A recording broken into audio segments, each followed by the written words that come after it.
Andianalaga efa barakali nakatana legalize fabula tsy favalagny loatry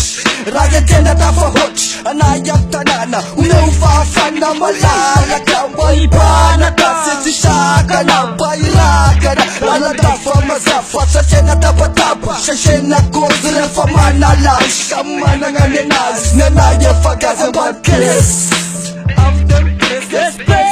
umewalalaka umeukantsa makatsa umeuleka manafy tunakasy agnantora tasy marijuana bataka mamtanana mila fahafana fayanzay fajakana fozay smasy mangataka smasy mitatana agnarabe muzika arabe liagnako sagnako hitaragnako ampovotramaikoro andarko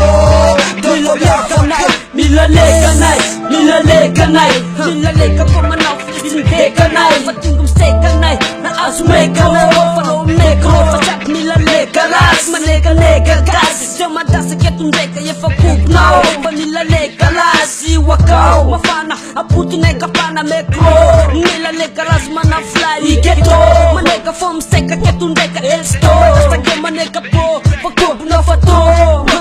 Lekalas no,